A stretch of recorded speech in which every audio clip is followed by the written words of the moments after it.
Thank you so much, everyone, for staying with us on the program. So, the consequence of politicking when it comes to the state of the nation, especially as relates to the economy. Now, the budget 2018 is not yet passed because the National Assembly will blame the MDAs for not showing up to defend their budgets. The federal government, that is the executive, has ordered the MDAs to go and present and defend their MDA budget. So again, the CBN and MPC, the Monetary Policy Committee, which is supposed to present the monetary policy statement of the government every 2 months, has not held one this year at all because of politics. Yes, because appointments they're supposed to make the board form a quorum has not been confirmed by the body that is allowed to do that by law, that is the Nigerian Senate. So where do we go from here? What is the consequence on the Nigeria's economy? Mr. Bismarck Iwani, an economist, is talking to us on this one. So, Mr. Iwani, before we went on that break, you were telling us some of the consequences and perhaps what we should be expecting in the coming days on these very critical issues. No, let me make one thing very clear. The major instrument of fiscal policy in this country is the budget. The major instrument of monetary policy in this country is the interest rate policy of the country. These two policies are held in limbo today because we cannot have a quorum on the monetary policy committee and we cannot have a budget approved. So essentially, the economy of this country has been strangled at this point. We are in a crisis. We are being choked by a political misunderstanding that is costing the country so much. No fiscal policy, no monetary policy, and therefore no economy. Now the solution to this is that we should meet immediately, resolve the issues, and move forward.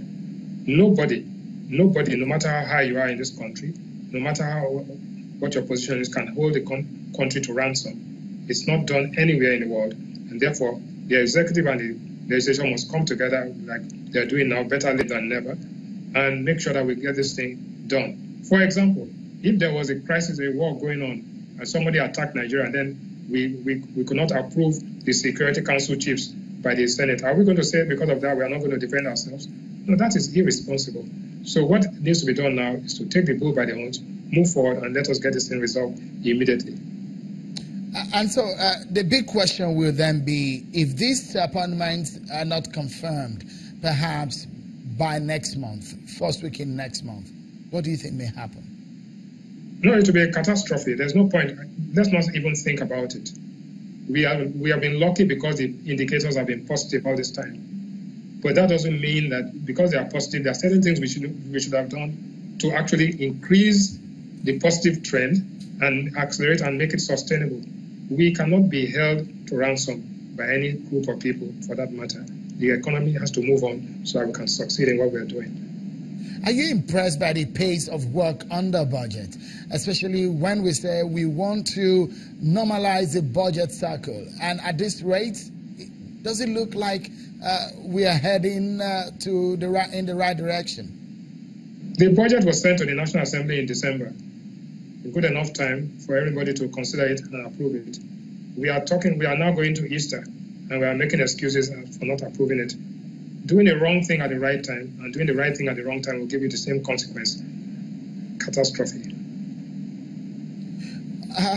That's perhaps something that gives a lot of people concern. So when MDAs, they say, had failed to show up, what kind of situation do you think might have caused that?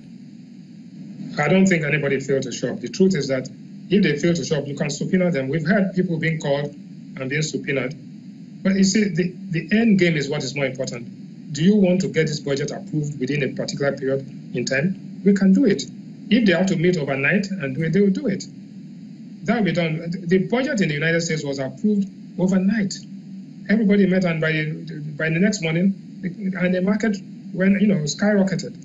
So we have a sense of responsibility. These are very senior people. The senators are very senior people. The president is a very senior person. So we should be able to resolve this matter and get moving in the interest of the nation. All of these people are working in the interest of the nation. Nobody's working against Nigeria. But we should put both our personal and national agenda, align it together so that we can get moving. That is the most important thing. And we've got to do it like yesterday. We can't even wait for another day. They should approve those members of the MPC tomorrow, and they should they can work over the weekend, and then they should get the budget. So within a week, we should have a budget and have an MPC and get the economy going. That's what we need to do. Before I allow you to go, Mr. Bismarck, talk to us about the debt profile of the country. The debt profile of the country, according to the Debt Management Office, they say that it has hit 21.7 trillion, and that is risen by 9.6 trillion naira. Are we in crisis in that regard?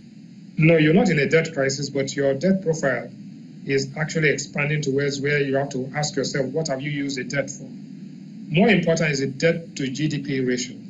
The debt to GDP ratio was as low as 17% in 2012-2013. It is now 57%. So 57 cents out of every dollar you earn can be represented as debt. The debt service ratio is also excruciating. So we've got to ask ourselves, if you use debt to build infrastructure which increases productivity, the increased output will more than compensate for the increased debt service. So what we call debt sustainability ratios. The debt sustainability ratios of Nigeria are deteriorating. In 2003, under the Obasanjo administration, we had to pay $18 billion to get $36 billion of debt forgiveness under the highly indebted poor country initiative. We are no longer in that category, and we don't want to go back to that point again. We should use debt strategically, use it constructively to build capacity, to increase productivity, and increase the well-being of the people. At the end of the day, the policy objective of any country is to make sure that the people living in Nigeria today are better off than the people living in Nigeria last year or last century or last decade. If you ask the question to Nigerians, are you better off today than you were 10 years ago? The answer categorically and unequivocally is no. So we need to turn this situation around and do away with the petty squabbling, deal with the issues, and move the country in the direction which we want it to go. All right. So, Mr. Bismarck, I guess this is the point where we leave it in 60 seconds, because to an average Nigerian, because we're not used to credit in this part of the world, so when you hear debt, it means a negative for a lot of Nigerians who are on the street, who think that, look, we didn't have as much debt in the last 3 or 4 years, but now we have as much debt that we have accumulated almost 9.6 trillion in the last 3 years or so. So the question will be, how do we get out of here? No, first and foremost, debt is not a bad thing. If you use it to build infrastructure, if you use it to increase productivity, debt is not a bad thing. So debt is not synonymous with bad. But it is when you borrow to consume, when you borrow to steal, when you borrow to pillage the economy, then debt becomes a bad thing. The United States has, if you look at our debt to GDP ratio, it's still about 17%. In many countries, the average is about almost 50%. So we are not in danger and we're not in trouble at this point. But the longest journey in the world starts with the first step. If you start moving in the direction of borrowing excessively for consumption purposes, then there's a need to worry. We need to call out order. Mr. Aruwani, we must leave it at that and hoping that things get better in the coming days. Bismarck Aruwani, Executive Director of Financial Derivatives, talking to us there from VI in Lagos. Thank you so much for your time. And that's how far we can go on the program tonight. Many thanks for watching wherever you may be. It's Friday. We get back to you on Sunday, 1 hour at 8 p.m. Thanks for watching. I'm Sean Kimale. Bye-bye.